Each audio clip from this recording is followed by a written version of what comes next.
All right, Patriots, day 3 of training camp, getting after it on the field. They still don't have their pads on, but they're getting plenty done, and there is so much to get to today. We got a running back injury. We have Dalvin Cook questions to answer. We have some standouts in Juju Smith-Schuster. But, Phil, I want to start with the tenor of camp. And when I really start to think about this, we have a Patriots training camp right now that is almost drama-free. Think about it. 2020, you had the Cam succession against Jarrett Stidham. 2021, it's Cam versus Mac Jones. Last year, you had the disarray caused by the offensive coordinator. This year, I'm not going to call it Camp Tranquility, but at least you have an idea of what you're going to get when you show up at the office. How about Camp Normalcy? Can we go there? I feel like there is normalcy, especially on the offensive side. We can't say completely drama-free when Jack Jones is going through some issues, and Lawrence Guy, as he admitted today to reporters, not all that thrilled with his contract. But, Tom, you're right. For Mac Jones in particular, where we know this is such a critical year for him, year 3, not only for his future, but for the future trajectory of this franchise, to have a offensive coordinator, an experienced one in his ear, and to not have a true competition afoot at that position makes this the first, in my opinion, the first normal training camp that he's had. It's not only the first normal training camp, but it's probably the one, while it is not lacking in urgency and lacking in stress, it's the one on which he doesn't have to make a mistake and necessarily look over his shoulder. And I say that full well knowing that there are Zappy fanatics who remain. But we will put a pin through that particular balloon. There is no quarterback competition. That's very much become clear. So I don't think he's looking over his shoulder saying, if I mess up, I'm in trouble. Yeah, it's interesting. There is, you would think, pressure on him, right, to make it clear that he deserves to be the face of this franchise for the foreseeable future based on his performance this year. But yet, we see the occasional mistake from him as we have the last couple of days. He throws an interception today to Kyle Duggar. Bad throw, across his body, in the red zone. Probably a decision you don't want to make on a regular basis. What does he do? He drops and he gives himself 10 push-ups, but then he goes, finds Kyle Duggar and gives him a little low 5. He's not pouting. His head's not down. He doesn't have to sort of blow off some steam in between series because he's so frustrated and he's so worked up. We've seen him. He's an emotional player. We understand that. But it looks like he's not going to ride the wave, and I think part of the reason he'll be able not to ride that emotional wave is because he's confident, and he should be, in my opinion, that he's going to get a very, very, very good chance at being this team's starting quarterback. More than very good. I would say it's locked. But it looks that way through 2 days, yes. When we look at his performance over the first 2 days of camp, if he was given to worry, he would have some cause, because the bottom line is, regardless of circumstance, in all the red zone work they've been doing, when the ball is thrown, more often than not, it's on the ground at the end of the play. There's no way to avoid that fact. What do you think of his first couple days' travails? Yeah, well, I think for the entire offense, it's been clunky is the word that comes to mind for me. And there is context to that. It's the red zone. Spaces are tight. This defense is actually pretty good. You are trying to work in some new pieces offensively to be able to get those guys into the swing. And you have a new offensive coordinator. So it's better. The coordination of the offense is better. There's no question. Even through 2 days, I think we can see that.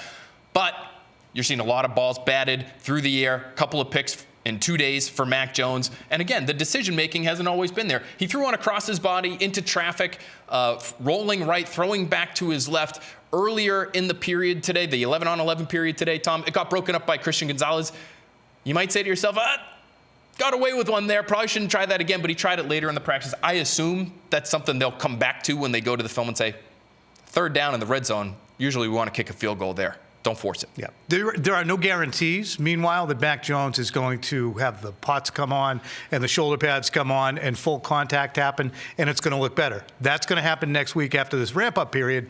When that does happen, if they are sputtering and quote-unquote clunky, then you put up the alarm signal. But right now, I wouldn't sweat it. Meanwhile, Juju Smith-Schuster, if you're sweating Jacoby Myers being replaced by Juju, which I am to a degree, I think that Juju might have put to rest, just a tiny bit, concerns that he would be a player who was unable to show up during camp. You check this. Growth potential. Brought to you by Dr. Matthew Lopresti and Leonard Hair Transplant Associates. Jacoby, and you see Juju on the other side. And we talked to Juju Smith-Schuster today about being a slot receiver and carrying on the slot receiver tradition here for the Patriots, and he said it's a proud tradition. But I think that it's interesting to see how often they targeted Juju today. Oh, 5 targets in the competitive period, and there were It's only been great. a handful of those. On the field, obviously, you see us working every single day. Off the field, he's a great dude, funny guy, and just hanging out and just constantly just building that chemistry. I think we still have a lot to grow. There's still a lot more to improve. There's always room to improve, every single day, and I see it day by day. I think it's like the first one. Being with OTAs and I wasn't really available, and now being able to participate. So it's been nice to actually have that consistency.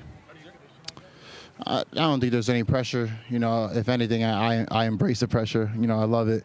And yes, you are right. The slot position has been a big tradition here with Troy to Edelman to all these great guys who's been in this position, and it's an honor, to play that position. But being able to play inside, outside, moving around, but having that opportunity to say that I'm on the inside is really nice. It's a compliment. What do you think of Juju so far? Busy, which is good. That's really all I want to see from Juju Smith-Schuster right now, is that he's on the field, that he's participating. He does look big. I mean, he's a physical guy that's going to be able to man that spot on the interior, in my opinion. Now, he actually played, for the first time in his career, he played more outside for Kansas City last year than he did in the slot. First season that's ever happened for him. I anticipate, Tom, for the most part, he's going to be in the slot here in New England, as he was just talking about. But I do think they think he's a versatile player who'll give them some yards after catch. And in the red zone, which they've been doing the last 2 days, I think maybe in part because they were so poor in that area last year, he should help you. That big body, that contested catch ability should help them there. Physicality, that's what Jonathan Jones said was the biggest impressive part of the skill set that he's bringing. And that might not have been what Jakobi Meyers brought, who had an unbelievable intuitive nature in getting open. But I think this physicality is a departure a little bit from what Jakobi Meyers brought. Meanwhile, physicality, you're not supposed to see it right now in these training camp sessions, not until next week. But today, Ty Montgomery, their flex position guy, I'm calling him a flex wide receiver, running back. Their flex guy was running a route on the goal line. Ball was thrown behind him. He had to reach back for it. Trace McSorley was the guilty party with the throw, but we saw Ty Montgomery come up a little bit gimpy and then later leave practice.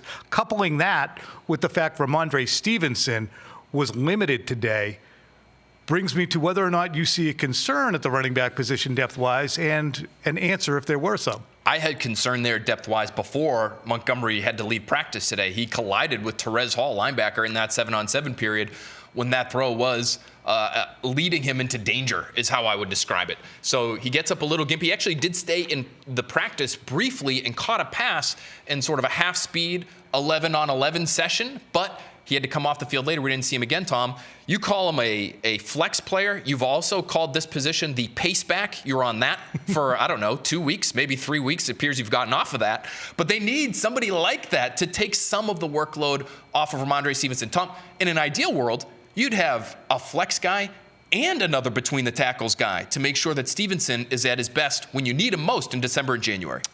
Would Dalvin Cook, who the Patriots are linked to and, according to ESPN, working to set up a weekend meeting with, be the antidote for any concerns that you're having right now? Yes. Yes, yes, and yes. Not only at that running back position, but he also elevates you talent-wise in your offense. You need difference makers. You need matchup problems. And I'm not sure Dalvin Cook is the most efficient runner in the league anymore. He used to be among the best of the best at that position. Ramondre Stevenson, clearly to me, a better individual back, but he does give you something in the passing game. And I think that's something that they could need. Not that Stevenson can't do that, but again, you don't want to put it all on his plate because it's too much for one guy. Dual threats are the vogue thing to have at the running back position. The Patriots right now do need that depth and somebody to take the heat off of Ramondre.